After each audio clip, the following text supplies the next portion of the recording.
The last session, Yes, sir. yes, we were discussing JavaScript. We have an introduction of JavaScript and what is it, how it works, where it can be useful, how it can be useful. These things were discussed in the last session. So we will continue with the same in this session. Okay. या at last हमने ये discuss किया था कि what we need to write a program of JavaScript और to write a script और code of JavaScript we need a simple text editor. मैंने बताया था कि नोटपैड प्लस प्लस कोई भी एडिटर आप यूज़ कर सकते हो या फिर जो प्रॉपर HTML के एडिटर मार्केट में अवेलेबल है उनका भी आप यूज़ कर सकते हो, जैसे कि ड्रीम व्यूअर। और फिर आपने जो कोड लिखा है उसको टेस्ट करने के लिए, रन करवाने के लिए कंपेटिबल ब्राउज़र भी चाहिए। Now attaching external JavaScript files. अब देखो ये तो सीधी ऐसी बात हो गई कि किसी बाह्य जावास्क्रिप्ट फाइल को अटैच करना अपने HTML फाइल में।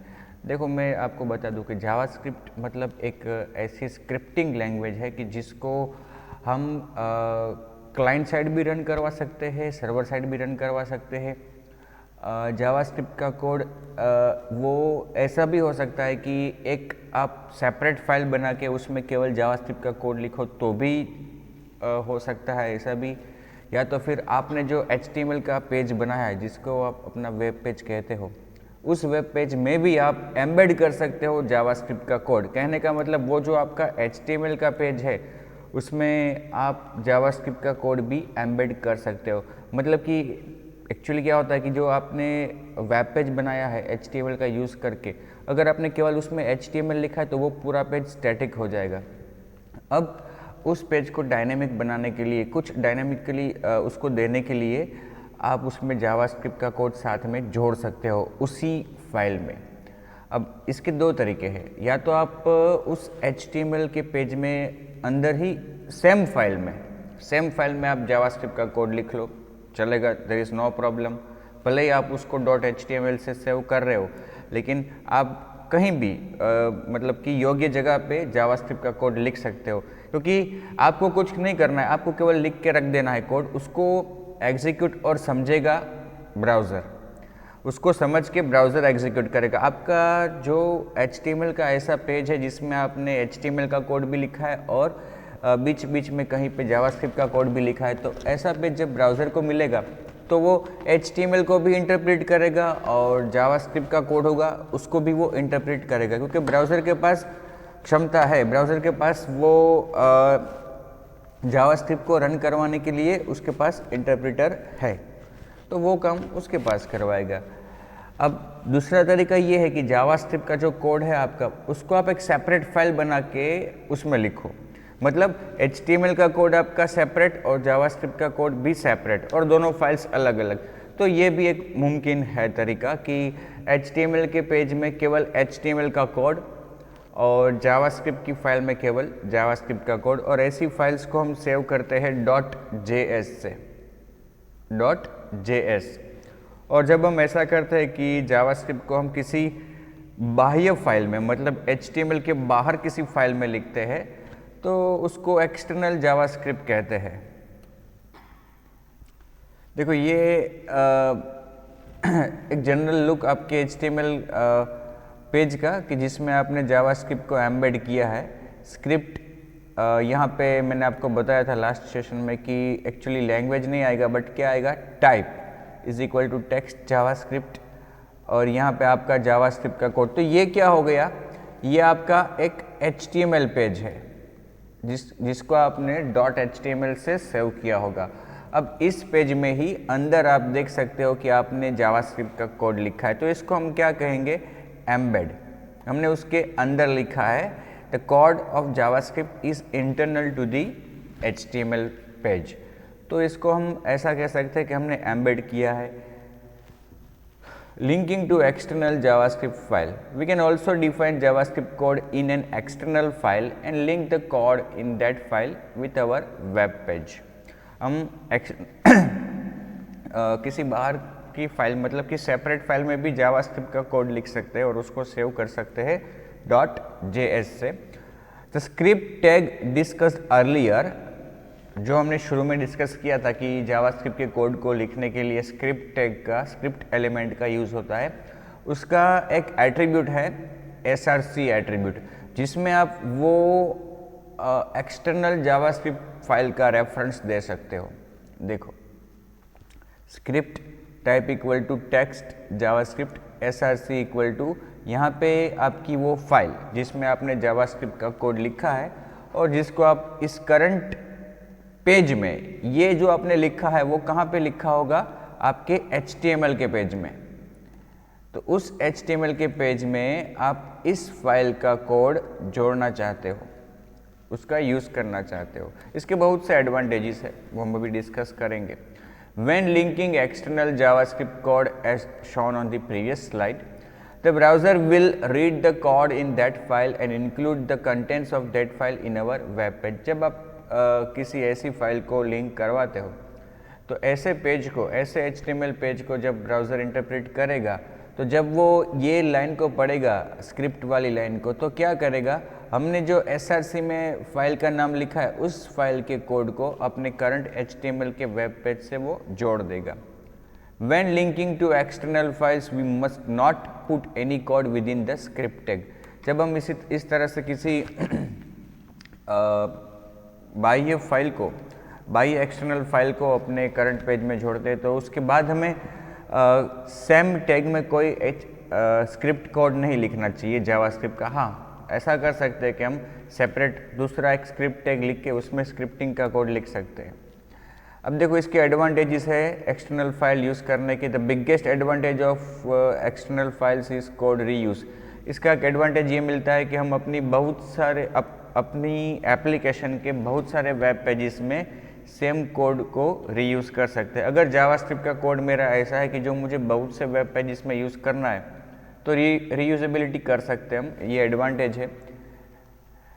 क्योंकि हमने अलग से फाइल बना के उसमें कोड लिखा है, तो उस फाइल को अपने हर एक पेज में हम लिंक करवा देंगे। If updating is required, we only need to update the code once and instantly all pages are updated. अगर कहीं पे अपडेशन करना है, चेंजेस करना है, तो वो भी क्या होगा कि एक ही जगह पे करना होगा, उस एक्सटर्नल फाइल में जिसमें हमने जावास्क्रिप्ट का कोड लिखा है। क्योंकि बाकी के पेज में तो हम केवल उसको लिंक करवा रहे, तो केवल एक जगह पे उस फाइल में चेंज करने से बाकी के सभी वेब पेजेस में जहाँ पे हम उस स्क्रिप्ट का यूज़ कर रहे हैं, सभी जगह पे वो चेंजेस अप्लाई हो जाएगा। Another advantages of using external file is the browser will cache them. If our files are large, this could save download time and also reduce the bandwidth usage।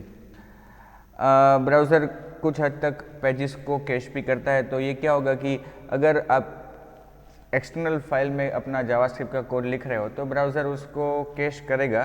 तो जब जब ऐसा पेज आपका load होगा जिसमें आपने उस स्क्रिप्ट फाइल का यूज़ किया है, तो हर बार उसको डाउनलोड करने की आवश्यकता नहीं होगी।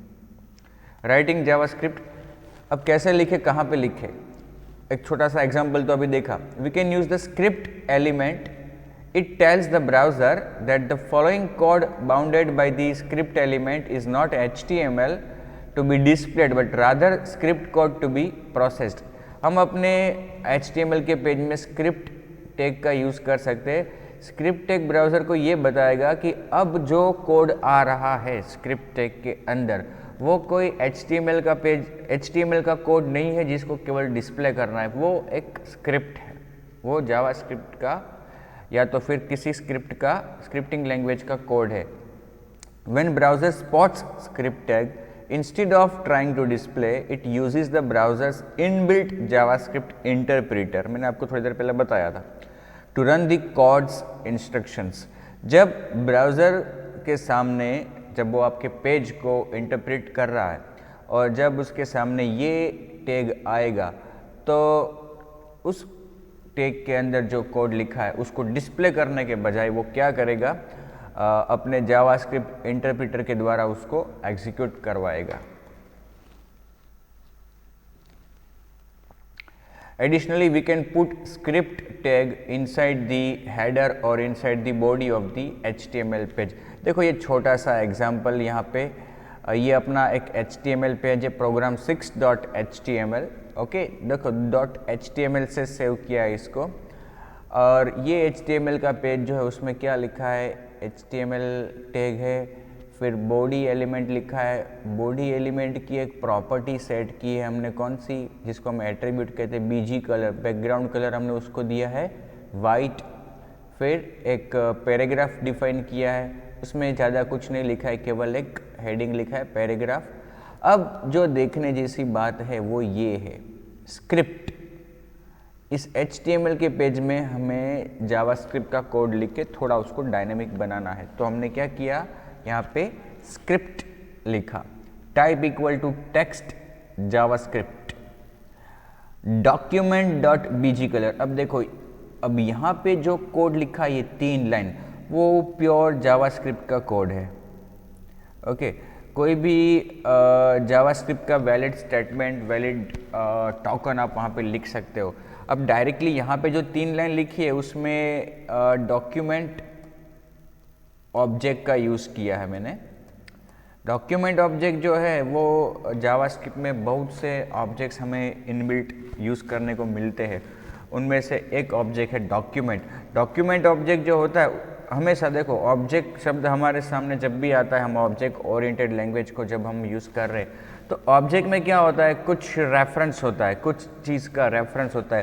तो यहाँ पे जो डॉक्यूमेंट ऑब्जेक्ट जो है उसमें हमारे करंट पेज का, मतलब जिसको हम HTML डॉक्यूमेंट बोलते हैं, उसका रेफरेंस होता है इस ऑब्जेक्ट में। वो डॉक्यूमेंट ऑब्जेक्ट हमने नहीं बनाया, वो प्रीडिफाइंड है। जब भी हमारा पेज लोड होता है तो डॉक्यूमेंट ऑब्जेक्ट उसका बन जाता है और उसका रेफरेंस हमको मिलता है इस डॉक्यूमेंट नाम के ऑब्जेक्ट के द्वारा। डॉक्यूमेंट मतलब करंट डॉक्यूमेंट, उसका रेफरेंस हमारे पास हमको मिलता है डॉक्यूमेंट, इस वेरिएबल कहो या ऑब्जेक्ट कहो उसके अंदर। तो देखो ऑब्जेक्ट जब भी हमारे पास होता है तो ऑब्जेक्ट की बहुत सारी प्रॉपर्टीज़ होती है, जैसे कि स्टूडेंट ऑब्जेक्ट है तो उसका रोल नंबर उसकी प्रॉपर्टी है, उसका नेम उसकी प्रॉपर्टी है। उसी तरह से यहाँ पे जो ऑब्जेक्ट है वो डॉक्यूमेंट नाम का ऑब्जेक्ट है, उसकी बहुत सारी प्रॉपर्टीज़ है। अब देखो डॉक्यूमेंट मैंने बताया कि मतलब करंट पेज, उसकी प्रॉपर्टी है बीजी कलर। बीजी कलर मतलब बैकग्राउंड कलर, ये जावास्क्रिप्ट में हम लिख रहे हैं, इज इक्वल टू रेड। इसका मतलब क्या हुआ, मैंने करंट डॉक्यूमेंट का बैकग्राउंड कलर किया रेड। बट आप देखो तो उसके पहले ऑलरेडी मैंने बॉडी का बैकग्राउंड वाइट सिलेक्ट किया था, लेकिन जब ये जावास्क्रिप्ट का कोड रन होगा तो मैंने क्या किया, बैकग्राउंड कलर रेड किया। फिर document dot right hello world. देखो ये राइट मेथड जो है डॉक्यूमेंट की, वो क्या करती है पता है, डॉक्यूमेंट की बॉडी पे कुछ लिखती है, टाइप करती है। डॉक्यूमेंट मतलब current document, right hello world, तो ये लिखा हुआ आएगा डॉक्यूमेंट में। फिर डॉक्यूमेंट डॉट राइट। अब थोड़ा ध्यान से देखो, यहाँ पे लिखा है हैव ए नाइस डे, लेकिन वो हैव ए नाइस डे के पहले मैंने लिखा है H3 हेडर। तो इससे क्या होगा, ये एक्चुअली हमारा पूरा टेक्स्ट ब्राउज़र को मिलता है, और ब्राउज़र को जैसे ये टेक्स्ट मिलता है H3, तो ब्राउज़र क्या करेगा, वो H3 हेडर में डिस्प्ले करेगा इस चीज़ को। तो यहाँ पे देखने जैसी बात ये है कि हम ये राइट मेथड के अंदर HTML का कोई भी वैलिड कोड लिख सकते हैं, है ना। ये HTML का कोड लिखा है मैंने यहाँ पे H3, तो वो लिख सकते हैं, क्योंकि जो राइट मेथड है ना वो क्या करती है, डायरेक्टली वो ब्राउज़र को टेक्स्ट थ्रो करती है, और वो टेक्स्ट अगर सिंपल टेक्स्ट है तो ब्राउज़र डिस्प्ले कर देगा। अगर आपने उसमें HTML के टैग्स या एलिमेंट्स यूज़ किए तो वो उसको इंटरप्रेट भी करेगा और उसकी असर उत्पन्न करेगा, जैसे कि यहाँ पे वो H3 की असर उत्पन्न करेगा, ठीक है। अब यहाँ पे जो नोटिस करने जैसी दूसरी चीज़ है, जो मैंने आपको शुरू में बताया कि हम जावास्क्रिप्ट का यूज़ क्यों करें, तो देखो यहाँ पे ये जो सिंपल सा पेज है ना हमारा, सिंपल सा पेज, ये पेज अब हमारा एक डायनेमिक पेज हो गया है, क्योंकि देखो हमने शुरू में यहाँ पे HTML के कोड के द्वारा बैकग्राउंड कलर सेट करवाया है, क्या, वाइट। बैकग्राउंड कलर हमने क्या सेट करवाया है, वाइट। तो वो वाइट कलर सेट करने का जो कोड है वो हमने लिखा है HTML में। तो जब हम इस तरह से HTML के कोड के द्वारा ऐसी कोई प्रॉपर्टी या एट्रीब्यूट सेट करते हैं तो वो स्टैटिक बन जाता है, ओके, क्योंकि वो फिक्स बन जाता है कि भाई ये आपने शुरू में कह दिया। अब HTML के ज़रिए आप रन टाइम ये कलर चेंज नहीं कर सकते। ये जो कलर आपने सेट कर दिया वाइट, वो जब पेज आपका लोड होगा तब ये वाइट कलर आएगा। आप HTML के ज़रिए ये कलर चेंज नहीं कर सकते। तो कहने का मतलब जब हम HTML के ज़रिए एट्रीब्यूट सेट करते हैं तो वो क्या बन जाता है, स्टैटिक बन जाता है। अब देखो हम यहाँ पे जावास्क्रिप्ट के कोड के ज़रिए जब ये पेज लोड होगा उसके बाद जब ये कोड रन होगा तब बैकग्राउंड कलर सेट कर रहे रेड। तो ये रेड कलर कब सेट होगा, रन टाइम, जब पेज लोड होगा उसके बाद। तो ये क्या कहा जाएगा कि हमने डायनेमिकली पेज में कुछ चेंज किया, हमने डायनेमिकली उसके एट्रीब्यूट सेट किए। कौन सा एट्रीब्यूट सेट किया, बैकग्राउंड कलर। तो यही दोनों में एक बड़ा डिफरेंस है। यहाँ पे HTML के द्वारा जब हम किसी एट्रीब्यूट को सेट करते हैं तो उसको स्टैटिक कहा जाएगा, और जावास्क्रिप्ट के द्वारा जब करते हैं तो उसको क्या कहा जाएगा, डायनेमिक कहा जाएगा। अब जैसे ही ये पेज लोड होगा तो आप देख सकते हो पहले कलर वाइट, कुछ सेकंड के बहुत ही कम समय तक वाइट होगा, तुरंत ही हमारा ये कोड रन होगा तो कलर बैकग्राउंड क्या हो जाएगा, रेड हो जाएगा। फिर हेलो वर्ड आएगा और हैव ए नाइस डे आएगा। हैव ए नाइस डे जो है वो H3 फॉन्ट में आएगा, H3 हेडर में, ठीक है। और ये जो है वो हमने डॉक्यूमेंट डॉट राइट के ज़रिए किया। 3 लाइन का हमने कोड लिखा है जावास्क्रिप्ट का। एक तो हमने ये रेड कलर सेट करवाया बैकग्राउंड, फिर हमने ये राइट किया हेलो वर्ड, और फिर हैव ए नाइस डे। तो ये तीनों चीज़ हमने डायनामिकली करवाई है जावास्क्रिप्ट के कोड के ज़रिए। तो इस तरह का होता है जावास्क्रिप्ट का कोड। ये तो सिंपल सा है, बहुत ही एडवांटेजेस, बहुत ही एडवांस चीज़ें आप कर सकते हो जावास्क्रिप्ट के कोड के ज़रिए। अब देखो ये दूसरा एग्जांपल यहाँ पे आपके सामने है। ये हमारा HTML का पेज जिसको हमने नाम दिया है program7.html। उसका बॉडी का बैकग्राउंड कलर सेट किया है वाइट, पैराग्राफ, वही चीज़ें जो हमने अभी पिछले एग्जांपल में देखी थी। अब थोड़ा अलग से कुछ कर रहे हैं हम यहाँ पे। देखो हमारा script type equal to text JavaScript, और फिर यहाँ पे जावास्क्रिप्ट का कोड ख़त्म हो रहा है। अंदर मैंने कोड क्या लिखा है, अलर्ट। अलर्ट एक बिल्ट इन फंक्शन है जावास्क्रिप्ट का कि जो एक डायलॉग बॉक्स जैसा प्रस्तुत करता है क्लाइंट को, जिसमें कोई मैसेज होता है, जैसे कि मैसेज बॉक्स। आप जब ब्राउज़र यूज़ करते हो आपने बहुत बार ऐसे डायलॉग बॉक्सेस देखे होंगे, ओके। बिल्ट इन फंक्शन है अलर्ट कि जो एक अलर्ट डायलॉग बॉक्स प्रेजेंट करता है क्लाइंट को। उस डायलॉग बॉक्स के अंदर एक मैसेज आएगा हैव ए नाइस डे। तो जब ये कोड हमारा रन होगा तो क्लाइंट को एक छोटा सा डायलॉग बॉक्स दिखेगा ब्राउज़र में जिसमें मैसेज होगा हैव ए नाइस डे, और वो भी डायनेमिकली आएगा रन टाइम, ओके। यहाँ पे हमारा स्क्रिप्ट एलिमेंट खत्म हो रहा है। उसके बाद हमने दूसरा स्क्रिप्ट एलिमेंट ओपन करके उसमें कुछ कोड लिखा है, वो भी जावास्क्रिप्ट है। यहाँ पे लिखा हमने document dot background colour again red, और दूसरा अलर्ट डिस्प्ले किया हमने गुड डे अगेन। तो क्या होगा कि 2 अलर्ट डिस्प्ले होंगे, पहले एक अलर्ट। अब जो अलर्ट मेथड जो है ना वो कैसी है पता है, वो ब्लॉकिंग है। ब्लॉकिंग का मतलब क्या है कि वो एक डायलॉग बॉक्स डिस्प्ले करती है, डायलॉग बॉक्स, और वो डायलॉग बॉक्स कैसा है, मॉडल है। मॉडल का मतलब क्या हुआ, जब तक आप उसको रिस्पॉन्स नहीं दोगे तब तक वो स्क्रीन से जाएगा नहीं, मॉडल। और दूसरा जो होता है उसका अपोजिट, वो होता है नॉन मॉडल। कुछ डायलॉग बॉक्सेस नॉन मॉडल भी होते हैं। कहने का मतलब जब आपके सामने non modal dialog box open होता है, अगर आप उसको आंसर देना नहीं चाहते हो तो आप उसको साइड में रख के या मिनिमाइज करके आप अपना काम आगे बढ़ा सकते हो। लेकिन जो मॉडल डायलॉग बॉक्स है वो एक बार आपके सामने आता है तो तब तक आपको उस एप्लीकेशन में आगे नहीं बढ़ने देगा जब तक आप इस डायलॉग बॉक्स को आंसर नहीं दोगे। तो ये अलर्ट भी ऐसा है। तो पहले ये अलर्ट डिस्प्ले होगा हैव ए नाइस डे, और जब तक हम उसको आंसर नहीं देंगे तब तक कोड आगे नहीं बढ़ेगा। कोड आगे नहीं बढ़ेगा तो ये कलर रेड भी तब तक नहीं होगा। रेड कलर कब होगा? जब पहले अलर्ट डायलॉग बॉक्स को रिस्पॉन्स दे दिया, उसके बाद कलर होगा रेड और दूसरा अलर्ट आएगा अगेन, गुड डे अगेन। देखो ये जो हमारा पेज है program 7.html, ये जब लोड होगा तो आप देखते हो कि यहाँ पे जो बैकग्राउंड कलर है वो डिफ़ॉल्ट है, और फिर यहाँ पे ये डायलॉग बॉक्स हमारे सामने आया, have a nice day. Okay, और जब तक इसको आंसर नहीं देंगे तब तक आगे कुछ नहीं बढ़ेगा। जैसा ही इसको आंसर दे दिया ओके, तो यहाँ पे बैकग्राउंड कलर सेट हो गया रेड, मतलब कोड आगे बढ़ा। और दूसरा डायलॉग बॉक्स हमारे सामने आया, alert good day again.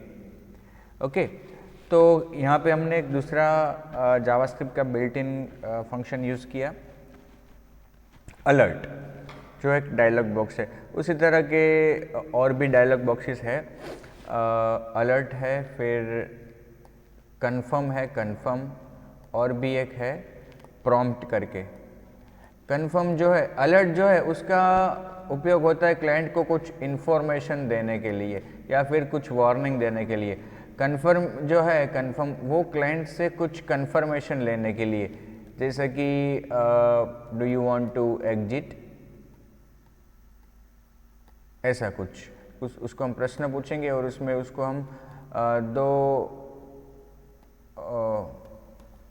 Options देंगे, यस नो। इस तरह का डायलॉग बॉक्स होता है कन्फर्म। और प्रॉम्प्ट क्लाइंट से कुछ एक सिंगल वैल्यू इनपुट लेने के लिए एक डायलॉग बॉक्स प्रस्तुत होता है। प्रॉम्प्ट डायलॉग बॉक्स जो होता है वो ऐसा होता है कि उसमें क्लाइंट के सामने एक डायलॉग बॉक्स आता है और एक टेक्स्ट बॉक्स आता है जहाँ पे वो कुछ एंटर कर सकता है, जो भी इंफॉर्मेशन आप उससे मांग रहे हो, और नीचे दो बटन आएंगे, ओके, कैंसिल, इस तरह से।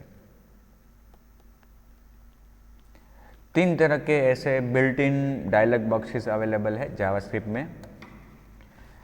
सी, the alert function used in the example enables us to alert or inform the user about something by displaying a message box।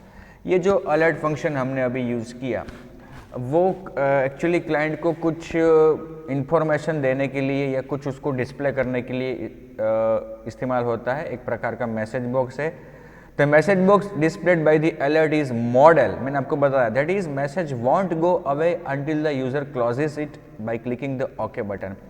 Model का मतलब वो आपको आगे नहीं बढ़ने देगा, वो ब्लॉक कर देगा, एग्जीक्यूशन क्या कर देगा, वो ब्लॉक कर देगा। जैसे हमारा स्कैनएफ फंक्शन है सी लैंग्वेज में, वो क्या करता है, जब तक आप इनपुट प्रोवाइड नहीं करोगे तब तक आपका कोड आगे नहीं बढ़ेगा। In other words, it is blocking, the lines after it will not execute until it is responded। An important thing to note in both these examples is the difference मैंने जो आपको बताया between setting properties via HTML and JavaScript। हमने HTML के जरिए भी body का background colour white set किया था और JavaScript के जरिए हमने बैकग्राउंड कलर सेट किया रेड।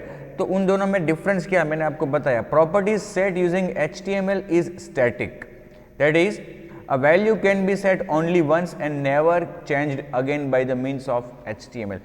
HTML के जरिए जो हम प्रॉपर्टी सेट करते हैं वो कैसी होती है, स्टैटिक होती है, और आगे जाके उसको हम HTML के जरिए चेंज नहीं कर सकते during execution of the page. Setting properties using JavaScript enables us to dynamically change their values. और जब हम जावास्क्रिप्ट के कोड के जरिए प्रॉपर्टी सेट करते हैं तो वो डायनेमिकली है, रन टाइम हो रहा है, उसको हम ड्यूरिंग द एग्जीक्यूशन हम कभी भी उसको चेंज या सेट कर सकते हैं। कहाँ पे लिखे जावास्क्रिप्ट का कोड? अभी आपने देखा कि जावास्क्रिप्ट का कोड हमने कहाँ पे लिखा था एग्जांपल में, यहाँ पे हमने बॉडी टैग के बॉडी एलिमेंट के अंदर लिखा है दोनों एग्जांपल्स में, लेकिन उसको लिखना कहाँ पे चाहिए? Considering the previous example, if we just want the page background set to be red, we can set the body text property using HTML।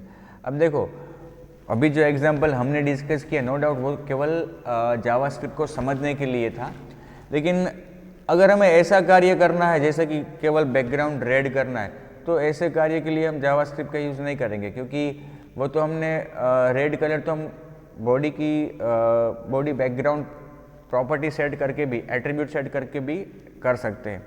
But if we want to change और set the background at run time, yes, अगर हम run time change करना चाहते हैं कोई particular घटना या event के होने पर, तो हम जावास्क्रिप्ट यूज़ करेंगे। It is use to add some sort of intelligence और लॉजिक टू द पेज। मतलब क्लाइंट को आपने 3 बटन दिए हैं, रेड, ग्रीन, ब्लू, और तीनों बटन पे क्लिक करने से आप बैकग्राउंड चेंज करना चाहते हो, तो ठीक है, ये आप ऐसा कर सकते हो जावास्क्रिप्ट के ज़रिए। Displaying results in a web page, तो यहाँ पे क्या कहा कि भाई आप अपने पेज में थोड़ा उसको डायनेमिक बनाना चाहते हो, कलर डायनेमिकली चेंज करना चाहते हो, तो आप जावास्क्रिप्ट का उसमें इस्तेमाल कर सकते हो। कुछ रिजल्ट्स डिस्प्ले करने हैं, we can write information directly to a web page using JavaScript. This proves useful when we want to write results और text calculated using JavaScript to element in HTML page.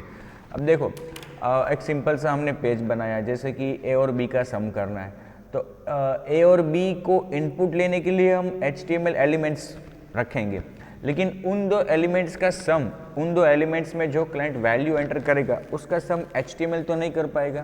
तो ऐसे calculation के लिए, ऐसे processing के लिए हम अपने पेज में जावास्क्रिप्ट का कोड ऐड कर सकते हैं।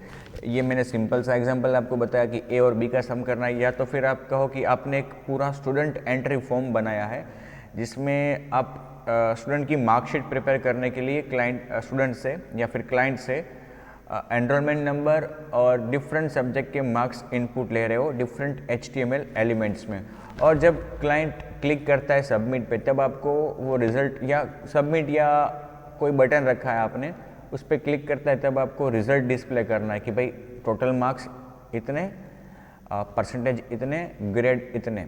तो इस तरह का कैलकुलेशन आप कर सकते हो जावास्क्रिप्ट के ज़रिए अपने पेज में। तो यहाँ पे क्या कहा है कि भाई आप अपने पेज में कुछ कैलकुलेशन डायनेमिकली परफॉर्म करके जो रिजल्ट जनरेट होता है, उस रिजल्ट को इस करंट पेज में किसी एलिमेंट के अंदर डिस्प्ले करना चाहते हो, तो वो जावास्क्रिप्ट के ज़रिए कर सकते हो। फॉर एग्जांपल, ये जो एग्जांपल मैंने आपको कहा मार्कशीट कैलकुलेट करने का, उसमें जो रिजल्ट जनरेट हो रहा है, टोटल मार्क्स, परसेंटेज और ग्रेड, वो चीज़ें आप सपोज कि HTML में जो आपने पैराग्राफ डिफाइन किया है, वहाँ पे आप ये चीज़ें डिस्प्ले करना चाहते हो, तो ये आप जावास्क्रिप्ट के ज़रिए कर सकते हो। क्योंकि वो जो पैराग्राफ है जहाँ पे आपको डिस्प्ले करना है, वो पैराग्राफ एक एलिमेंट होगा, ओके, और उस एलिमेंट को हम जावास्क्रिप्ट में एक्सेस कर सकते हैं और उसमें मॉडिफिकेशन, उसमें डेटा सेट भी कर सकते हैं, वो भी हम देखेंगे कैसे कर सकते हैं। यहाँ पे देखो तीसरा एग्जांपल, प्रोग्राम 8.html, और यहाँ पे वही चीज़ की है जो मैंने अभी आपको जिक्र किया। यहाँ पे ये हम डॉक टाइप लिख रहे हैं HTML for using HTML5, HTML language equal to English.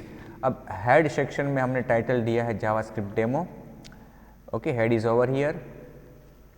अब बॉडी में हमने सबसे पहले देखो एक पैराग्राफ डिफाइन किया P। अब जब आप इस पैराग्राफ या ऐसे कोई एलिमेंट को जावास्क्रिप्ट में एक्सेस करना चाहते हो और उस पर कुछ डेटा सेट करना चाहते हो, तो आपको कुछ आइडेंटिफिकेशन देना पड़ेगा इस एलिमेंट का। यहाँ पे हमने पैराग्राफ को एक ID दिया जो उसका एट्रीब्यूट है। क्या ID दिया? रिजल्ट P, रिजल्ट P, इस तरह का ID दिया हमने उसको। फिर आगे जाके हम अपना स्क्रिप्ट लिख रहे हैं, script type equal to text JavaScript, और वहाँ पे देखो मैंने एक मेथड यूज़ की डॉक्यूमेंट की, गेट एलिमेंट बाय ID। ये मेथड क्या करेगी, HTML का जो हमारा पेज है जिसमें हमने अलग अलग एलिमेंट्स लिखे हैं, उसमें से किसी भी एलिमेंट को उसके ID के ज़रिए हम प्राप्त कर सकते हैं, एक्सेस कर सकते हैं। तो यहाँ पे वो मेथड कौन सी है, गेट एलिमेंट बाय ID, फिर उसमें आर्ग्यूमेंट क्या पास की, रिजल्ट P। तो ऐसा कोई भी एलिमेंट करंट पेज में जिसका ID क्या हो, रिजल्ट P, उसका रेफरेंस यहाँ पे मिलेगा। ये कोड इतना जब एग्जीक्यूट होगा तो उस एलिमेंट का रेफरेंस मिलेगा। और ऐसा एलिमेंट कौन सा है, ये पैराग्राफ। पैराग्राफ को हमने ID दिया है रिजल्ट P। अब वो एलिमेंट इतने कोड में हमें मिलेगा। आगे हमने क्या किया है, डॉट किया है। तो उस एलिमेंट के ज़रिए, उस एलिमेंट का जो हमें रेफरेंस मिलेगा एक ऑब्जेक्ट में, उसके ज़रिए हमने एक और प्रॉपर्टी सेट की यहाँ पे inner HTML is equal to hello world. ये इनर HTML क्या करेगा, यहाँ पे जो एलिमेंट मिला है आपको इतने कोड के एग्जीक्यूट होने के बाद जो एलिमेंट मिला है उस एलिमेंट में HTML सेट करेगा। क्या HTML सेट करेगा, वो हेलो वर्ल्ड। समझ में आ रहा है? तो ये हेलो वर्ल्ड कहाँ पे डिस्प्ले होगा, इस एलिमेंट के अंदर, जिसका आईडी क्या है, रिजल्ट p। तो कहने का मतलब आप अपने जावास्क्रिप्ट के कोड में से आपके HTML पेज के जो एलिमेंट्स आपने डिफाइन किए हैं उनको एक्सेस कर सकते हो, एज वेल एज उसके अंदर डेटा सेट भी कर सकते हो। जैसा कि मैंने अभी आपको मार्कशीट का एग्जांपल दिया, मार्कशीट का कैलकुलेशन आपने कर लिया, अब रिजल्ट डिस्प्ले करना चाहते हो एक पैराग्राफ में, तो उस पैराग्राफ को आपको एक्सेस तो करना होगा जावास्क्रिप्ट में, तब जाके आप उसमें रिजल्ट सेट कर पाओगे। तो वो हम कर सकते हैं इस मेथड के जरिए, इनर HTML। लेकिन उस एलिमेंट को पहले आपको एक्सेस करना होगा गेट एलिमेंट बाय ID, और इसके लिए एलिमेंट को ID देना आवश्यक है, और ये ID यूनिक होने चाहिए। अपने पेज में हम ID दे सकते हैं एलिमेंट्स को, लेकिन ये यूनिक होने चाहिए, क्योंकि ये पहचान है कि जो यूनिक रहनी चाहिए। देखो ये उसका आउटपुट, देखो हेलो वर्ल्ड लिखा हुआ आया, कहाँ पे, P। हमने ये डॉक्यूमेंट डॉट राइट के जरिए डिस्प्ले नहीं किया है, हमने यहाँ पे डॉक्यूमेंट डॉट राइट लिख के इसको डिस्प्ले नहीं करवाया है, लेकिन हमने तो इनर HTML के जरिए इसको सेट करवाया है। कहाँ पे, पैराग्राफ में। तो इस तरह से आप जावास्क्रिप्ट के जरिए अपना HTML पेज जो है उसमें बदलाव भी ला सकते हो, उसके जो एलिमेंट्स हैं उनको एक्सेस करके उसमें कुछ डेटा सेट भी करवा सकते हो। तो ये था दोस्तों बेसिक्स ऑफ जावास्क्रिप्ट, और यहीं पे अपना जावास्क्रिप्ट का पहला चैप्टर भी ख़त्म होता है। आप सबको यहाँ पे जो सिंपल कोड्स लिखे हैं मैंने उसकी प्रैक्टिस करनी है, 3-4 एग्जाम्पल जो है। इसके अलावा मैं और भी जावास्क्रिप्ट की डेफिनेशंस आपको दूंगा, ओके। और मैंने ऑलरेडी आपको WDT की बहुत सी एक्सरसाइज कही थी करने के लिए, जो आपको बेसिक HTML और CSS के रिगार्डिंग था लिस्ट पूरा, जो आपको W3 स्कूल से रिफ़र करके परफॉर्म करना था, ठीक है। तो यहाँ पे किसी को कोई डाउट है इस चैप्टर में?